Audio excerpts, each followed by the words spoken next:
Ketika Anda punya mobil banyak, punya uang banyak, itu artinya Anda untuk senang itu tergantung banyak hal.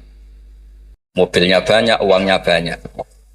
Dengan orang yang nggak punya apa-apa, cukup bahagia dengan uang 10.000 atau seadanya.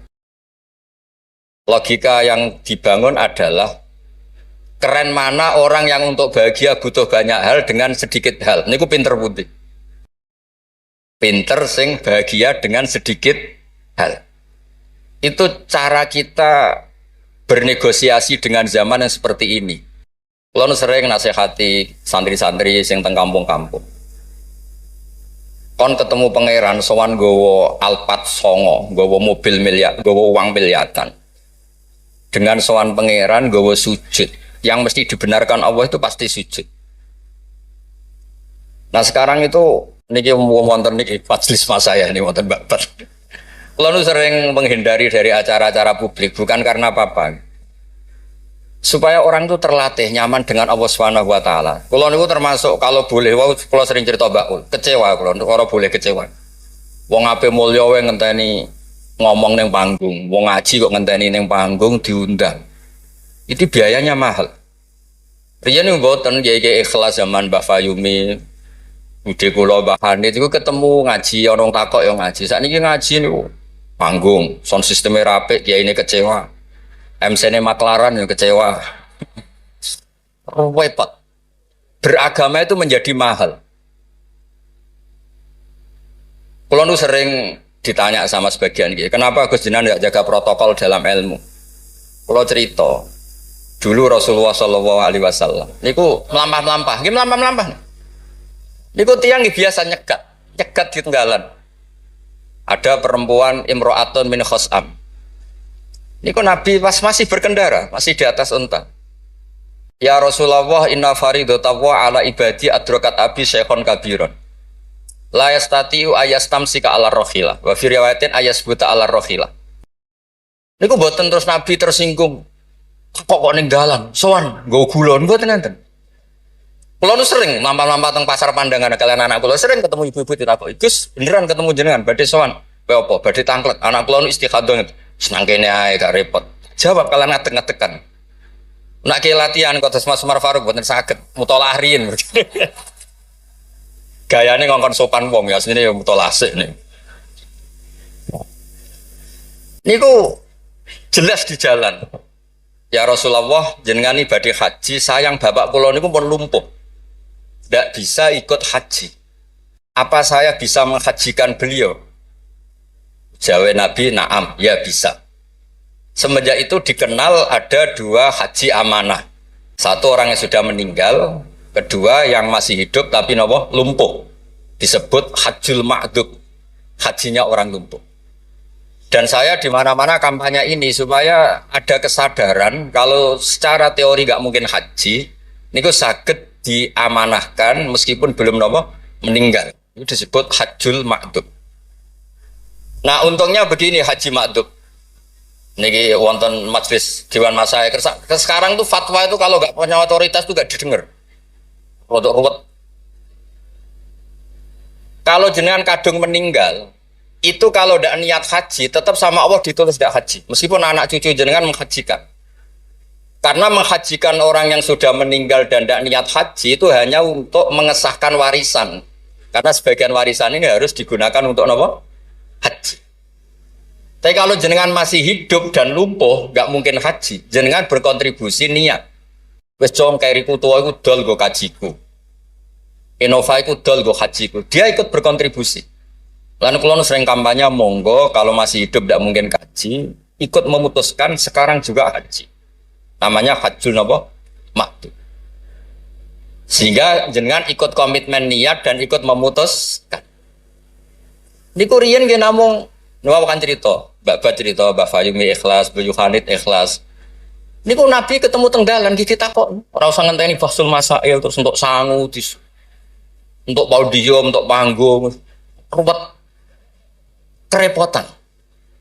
Nah dulu Fasul Masail itu hanya untuk diskusi mas'alatun muhtamilah. Satu keputusan fikih yang memper kanan, memper kiri itu memang butuh diskusi. Karena memang ada kemungkinan A, kemungkinan B. Kalau nggak perlu diskusi, memang kaulan wahidan itu dulu ya seketemunya dijawab. Saya beri contoh Mas Faruk supaya sampai ngaji ini tambah tahqiq. Misalnya begini, saya ini kalau sama Gus Mail, Mas Mail, yang harus hormat siapa? Kalau menurut struktur keluarga kulo ini pernah nom. Tapi nak guys struktur umur, ambek mau jadi pengurus besar mau jadi, ya ambek sing hormat kulo. Lalu yang dipakai yang mana? Struktur umur, apa struktur keluarga, apa struktur alim? Karena kita pasti punya status di bab alim, alim ini, di bab umur bagus ini. Terus sampean ketemu wong melarat. Wong melarat itu fadilah luar biasa. Wong sugih fadilah dermawannya biasa. Kalau dua orang ini ketemu yang harus hormat siapa? Sing melarat hormat wong sugih hormat wong melarat. Boten saged nak jare bapak kula ngeten. Ana wong melarat tuh matur teng bapak. Enak udah di wong sugih. Poso ora usah kerja, setengok-tengok ning omah ngenteni maghrib. Nah wong melarat tuh wis poso, macul, buruh. Repote koyo nopo? Terus wonten wong sugih, sing jawab yang sugih. Enak wong melarat biasa ramangan. Wong sugih kuwi esuk pecel, awan rawon, sore sithik nyate. Jadi yang ditinggalkan banyak. Nah sampean kan biasa ramangan. Lha iku jenenge muhtamil. Setelah didiskusikan ternyata sama-sama repot. Nah itu yang perlu musyawarah Mas Wan. Ada masalah sing muhtamilah. Karena memang kita tidak bisa menjawab dengan kaulan wahidan atau dengan al-mansus. Nah, dulu, ini cerita dulu. Ada ibadah-ibadah yang mujma' alaih sah. Misalnya kita kalau sujud kan dilatih umirtu an asjuda ala sab'ati a'zumin. Al-jabha wal yaden wal rukbaten wal kodamen. Al-jabha 1, yaden 2, rukbaten 2, kodamen 2, berarti 7. Kalau Anda sujud melibatkan anggota 7 itu disepakati apa? Sah. Tapi ulama dulu zaman Imam Syafi'i, beliau zaman ngarang Al-Um itu sudah ngeper. Wa yahtamilu ayyasihas sujud bil jabhati faqat. Li anna nabiyya da'a fi sujudi sajata laka wajhi. Walam yazkur al-yaden wal rukbaten wal kodamen. Bisa saja sujud itu cukup bil jabhah sudah cukup karena Nabi ketika berdoa hanya ngendikan sajata laka wajhi. Nabi tidak menyebut dua tangan, dua rukbaten, dua kodamen. Nah ini namanya muhtamil.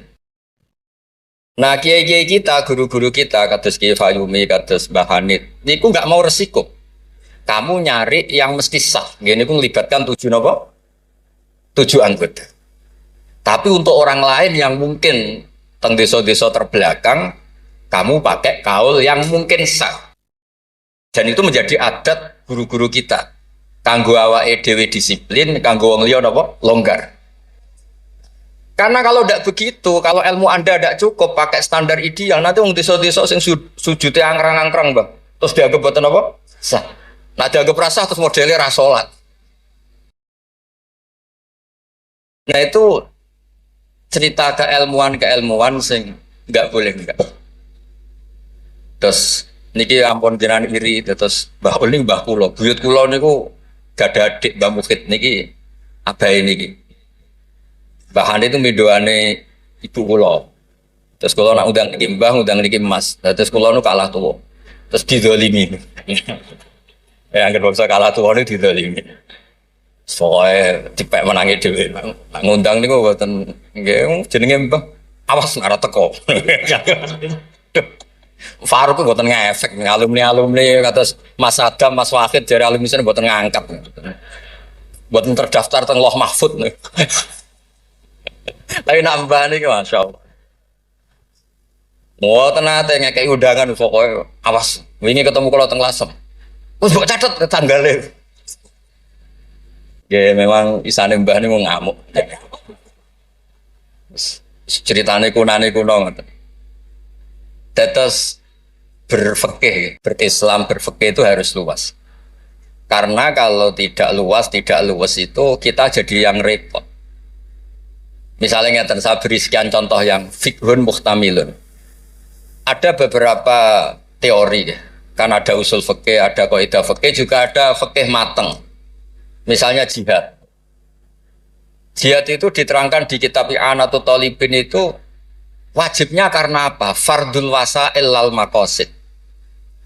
Untuk supaya kita tidak dihinakan musuh itu memang kita harus kuat. Dulu nggak kebayang zaman Belanda datang ke kita kalau kita tidak jihad dengan makna angkat senjata.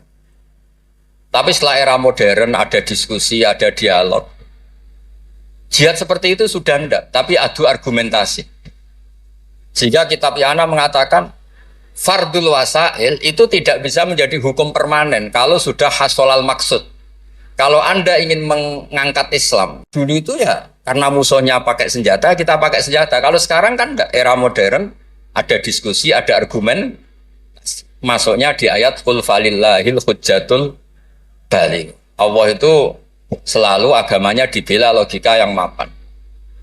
Saya punya sekian contoh cerita tentang logika. Dulu awal-awal Rasulullah dakwah itu mengajak ila ilahin wahid. Kata orang-orang kafir, aja'alal alihata ilaha wahida innaha adalah syai'un ujab. Muhammad itu aneh, problem kita banyak, masalah kita banyak kok Tuhannya satu. Apa cukup untuk menyelesaikan problem kita? Jadi dulu orang Arab tuh mirip orang Cina. Ini Tuhan bagian hujan, bagian petir, bagian BPKB, bagian gadean itu Tuhannya beda-beda. Sertifikat kok udah pinter. Tuhan bagian nangani widadari katanya Mas Mail. Terus ya sudah, logika itu matang sekali sehingga mereka diajak ke Tuhan satu itu mereka bilang innaha adalah syai'un ujab. Itu teori yang aneh Tuhan satu. Wong problem kita banyak kok Tuhannya hanya satu. Solusinya hanya satu. Lalu Nabi membalas dengan hujjah. Kata Nabi, andaikan kamu jadi buruh, jadi pekerja. Kemudian majikan kamu banyak, perintahnya beda-beda. Dan yang kalau nggak dituruti marah. Kamu nuruti satu, meninggalkan yang satu. Menuruti satu, meninggalkan yang satu. Mengabaikan yang satu. Enak mana punya majikan banyak sama majikan satu? Ya enak satu Muhammad. Mereka masih bilang Muhammad, belum Rasulullah. Terus kata Nabi, begitulah. Warabbukum sayyidukum. Tuhan kamu itu Tuhan kamu. Kalau banyak-banyak, kamu yang bingung. Ya sudah, Tuhannya satu aja. Itu hujjah, bukan pakai pedang, bukan pakai kekerasan. Akhirnya menjadi ayat darabawu matalar rajulan fi syuraka mutasyakisuna wa rajulan salamal lirajul. Bagi hal yastawiyani masalah terus kata Allah alhamdulillah. Nah, sehingga kalau kita ngaji mu'in ya ngaji ana sehingga ngerti jihad itu wajibnya itu fardul wasail lal maqasid. Ya sama, kalau wasail itu bisa diabaikan kalau ada konteks tertentu yang cukup pakai sama-sama hasil apa? Maksud. Misalnya begini. Nahi mungkar, melarang terjadinya mungkar. Itu yang penting itu meninggalkan mungkar. Bukan melarangnya, tapi meninggalkannya. Misalnya malam ini misalnya ada dangdutan yang pakaiannya seronok misalnya atau apalah. Kalau dangdutan Islami nanti jadi bingung. Maksudnya yang nonton ini haram apa enggak? Ini nanti Mas Umar Faruk fatwanya bingung. Misalnya yang karuan haram kan kita beri contoh atau apalah dangdutan atau yang lain dengan pakaian yang tidak pantas. Tapi kalau pantas ya enggak tahu saya hukumnya tanya Mas Faruk. Terus kiai-kiai itu kan senengannya jagongan. Masakan, kadang rokok-rokokan. Tadi mas-mas ya kula nggih ngelelet teng mriku teng dalem. Karena kalau kita ingat memaksakan ndak melihat itu berat. Tapi nak bengi jagongan, mbek konco, mbok sekak, mbok jagongan, pokoknya nggak penting. Tapi ngerti-ngerti esok dan berhasil meninggalkan maksiat. Sehingga kenapa kiai-kiai itu suka jagongan, suka guyon semalaman? Saya sering ditanya orang-orang Islam kota, kenapa sih Gus kiai-kiai NU itu senang jagongan, masakan semalaman? Karena untuk melawan tidak ingin maksiat itu berat kalau kamu ingat-ingat ya. Ketoknya kok luwih menarik di bang yang di rumah misalnya macam-macam lah mau jenis selerane wong lanang. Tapi nak terus ditinggal masak terong terus ngopi-ngopi ngelelet pokoknya apa lah ngerti-ngerti esok maksiatnya wis bar. Itu lebih gampang.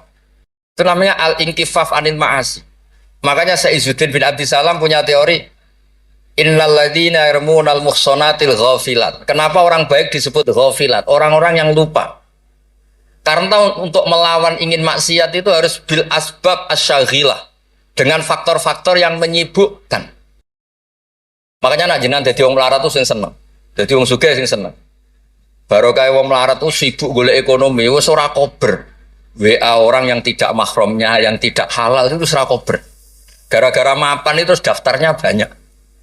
Daftar sing kepengen dibidik. Artinya anggap saja dalam kefikiran itu ada asbab, ada sebab sing dadekno sibuk tidak maksiat. Ketika Anda kaya, anggap saja ada sebab yang menjadikan Anda bisa dermawan. Nah, ilmu seperti ini di pondok mulai gak dipelajari. Jadi kalau suwon, kalau bolak-balik matur. Kenapa baik sama banyak orang? Kalau nu sering nonton tonggo-tonggo mati, kalau sering cerita, kalau sering lepas jenazah tonggo-tonggo mati. Dia niki jenazah saya sangat. Bojone nganti protes. Apa lek Gus, bojoku suwengi-suwengi ku ndelok TV. Suwengi-suwengi bar ndelok TV ya turu ngorok. Kok jenengan puji-puji apik? Terus saya bilang, saya ini peneliti usul fikih kata saya. Kalau ada orang tidur itu gelarnya bukan ninggal tahajud dan ninggal witir, tapi tarokal ma'asiyah. Orang ini berarti ninggal apa? Maksiat. Susah ya apa sih husnudzon? Jadi kalau nak Pak Umar Faruk Pak Kiai SK, tadi mau Kiai tenan jare mau datang ngake SK. Ini cara turu suwengi, ini kalau puji, masya Allah huwa solihun. Wih mereka tarokal maksiat kullah, semalaman ninggal semua maksiat. Buat apa? Karena hanya dengan cara logika usul fikih itu kamu tahu kualitas ayat wa min ayatihi manamukum billaili wan nahar. Tanpa ayat itu kamu tidak tahu, tanpa logika itu kamu tidak tahu. Wong ayatnya pangeran kok terima contohnya manamukum billail. Secara medis jelas kita butuh istirahat, sistem tubuh kita butuh jeda. Secara fikih barokatun naum niku tarkul mas. Lah kalau kepengen nih Mas Umar, Mas Ismail, jadi kiai itu kados kula. Punya pandangan yang luas sehingga menghormati yang lain itu gampang. Ono wong turu dari gak tahajud, iku kiai opo, ngeplok nak turu. Ya kiai tenan, wong ninggal maksiat ku top. Ninggal maksiat itu top. Terus turu ya penting. Maksudnya penting mas pancen ra ono gunane nggo turu apa-apa. Wiridan nggih marangerane salah tertarik nek wiridamu menjaluk. Iku menawa malaikat Mikael lu nak wongku melek susah, mesti jaluk. Karena hubungannya dengan pangeran jaluk tok. Lha nek sing wiridan kula seneng muji pangeran. Subhanallah wa bihamdi adada khalqi wa ridha nafsi. Kula nu jarang njaluk pangeran. Wong kula umpama kerja setengah menit, njaluk gaji ku isin. Pantese njaluk gaji kerja 8 jam 1 bulan njaluk gaji. Donga ngene tok 2 menit. Ya Allah, tini kadha wa kadha. Wong ra etika. Terus bukan maksud kula, kalau kita pakai ilmu itu semuanya menjadi mudah. Ya, kalau pakai ilmu itu semuanya menjadi apa? Mudah. Dulu para nabi-nabi dulu itu cara pandang itu pakai keilmuan. Dan itu yang disebut qul falillahil hujjatul baligh. Kula nu punya sekian cerita tentang logika-logika yang dibangun ulama. Ya kayak tadi misalnya sujud. Sujud itu 7 anggota harus terlibat. Itu mesti sah. Tapi nyatanya Nabi pernah sungkeman yang pangeran hanya ngendikan sajadalaka wajhi. Walam yazkur al-yadan warubatan wal qadar. Terus kedua masalah murtad. Untuk menjadi murtad itu orang sujud ke selain Allah. Mosok saya murtad ngenteni 7 anggota tubuh. Sekedar watul jabha ke selain Allah itu bisa berstatus apa? Murtad. Nah itu namanya fikih yang muhtamil. Tapi guru-guru kita meskipun bacaannya banyak tetap mengajari kita sujud yang tidak resiko. Gini ku pakai 7 apa? Anggota. Tapi jagani wong desa-desa sing mungkin lagi latihan Islam cara ibadah buatan apa sempurna. Di kalau cerita logika. Nabi Ibrahim alaihissalam, Nabi Musa, Nabi Isa. Niku kadang-kadang nyon sewu, saking senenge pangeran, niku pangeran yo diwarahi. Tapi buatan krono ngelama, buatan nggih saking senenge. Tapi barokahnya itu lahir fikih-fikih yang sekarang diwarisi umat Rasulullah Shallallahu Alaihi Wasallam.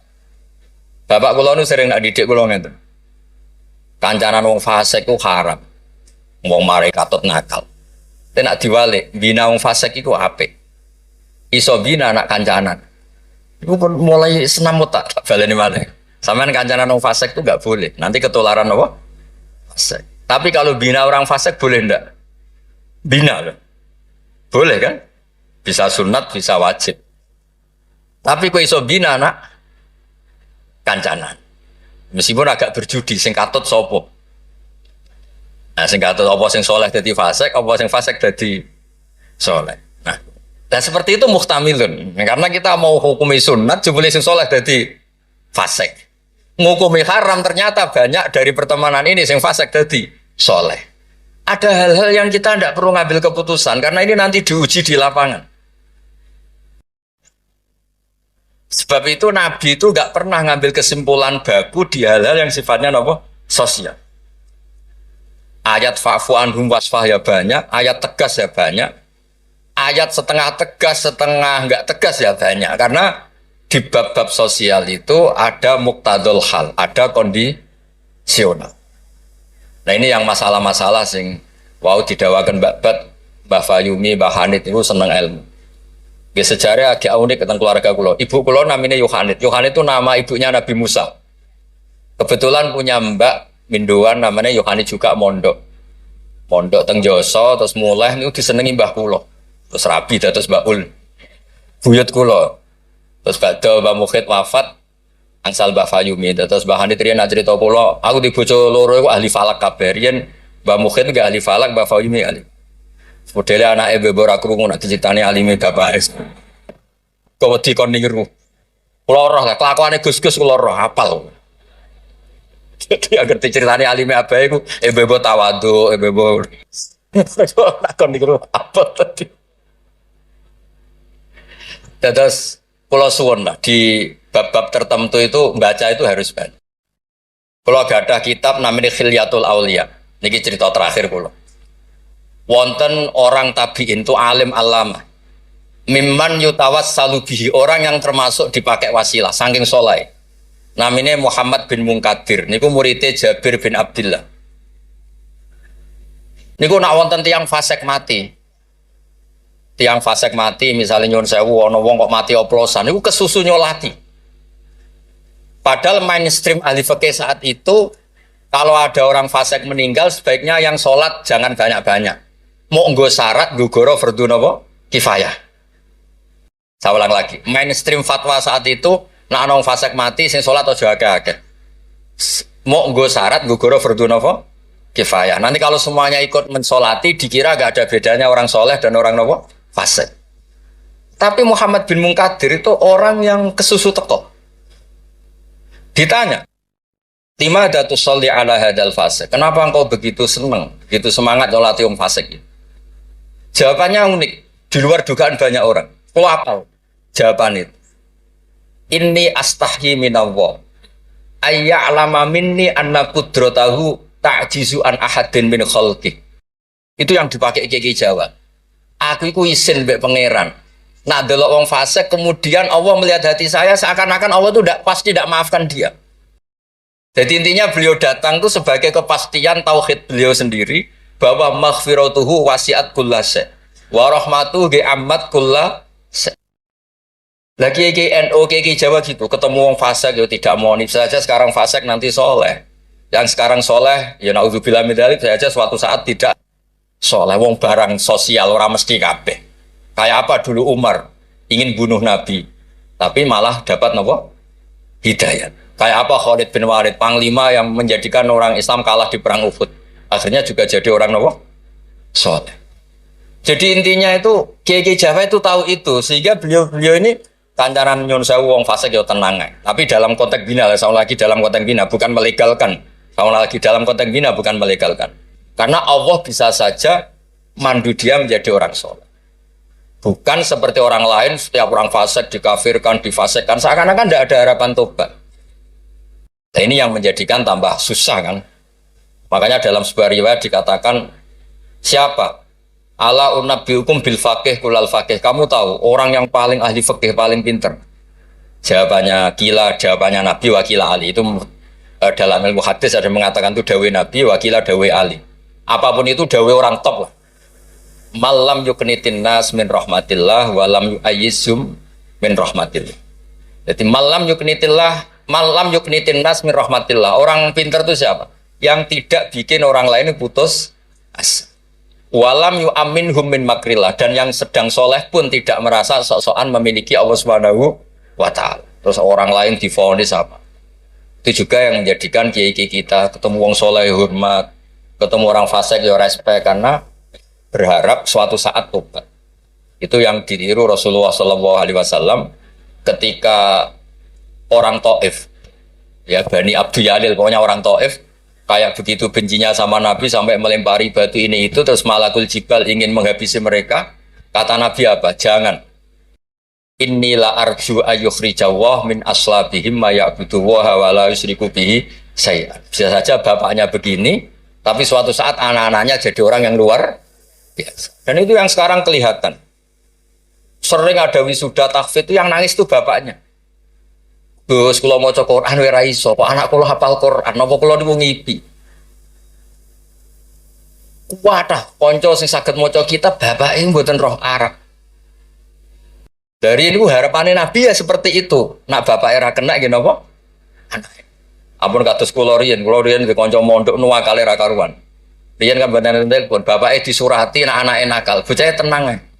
Bapak disurati pengurus kayak kok tenang. Bapak kula buta huruf wis tenang mawon. Bapak kula buta huruf. Nggih wonten sing mondok umur 2 tahun wis ngrasa pinter. Kampung kula terbelakang, Gus iso tahlil sudah kepo pintere pol. Lah lha apa kula ngalem-ngalem iso maca Wahab, macakno sapa? Nggih tiyang kathah. Tapi apapun itu kula suwun, terus wow kampanyane babat mono tawassut tawazun lah kampanye PBNU wae. Nah kula sesuai kampanye sebagai hasil yang saged ngaji guys, yang yen bapak kula niku terkenal pinter ngaji. Nah nek kula nyali cerita bapak kula terkenal ngaji itu kok Gus Ismail Gus Umar iku kudune nyali.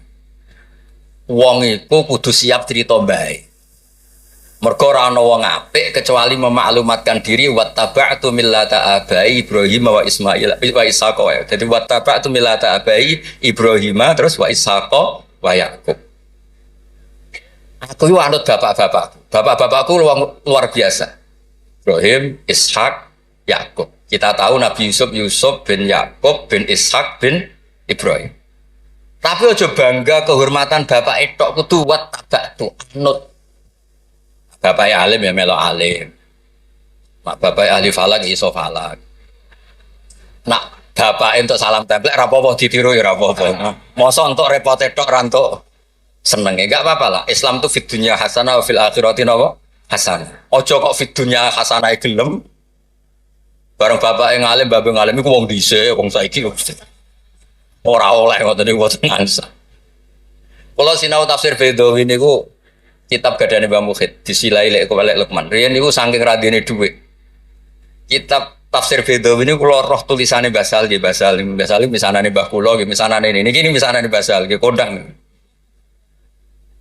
Terus Mbah Badiah niku Mbak Yune abae niki. Adik buyut kula. Kula ajane buyut kula paling barep, ajane nak menang buyut menang kula kabeh. Buyut kula niku barep. Jadi gara-gara buyut kula barep, kula generasi ke-6 niki generasi ketiga terus digo kalah-kalah ngeten iki. Tapi alhamdulillah baru kayak barep menawa dongane ngalim luwih dhisik. Jadi sampai pangeran di ACC riyen terus saya. Terus riyen niku wattaba'tu millata abai. Kula sering didhawuhi Mbah Mun ketika kula mulai ketok ngalim iku baru kayak babahmu lasem, babahmu kajet. Mergo Allah ora dadekno generasi top, kecuali Allah nyebut Mbah Baisik. Bariku lagi amma al-hidayah. Gini kok Allah nyebut ulaikal ladzina an'ama Allahu 'alaihim minan nabiyyin. Orang-orang baik sing disebut Mbah Baik min dzurriyyati Adam wa mimman hamalna ma'anu. Terus wa min dzurriyyati Ibrahim wa nembe wa mimman hadaina wastabaina. Jadi Allah gak ada adat nak wong soleh mesti didelok Mbah Baik. Ngregani.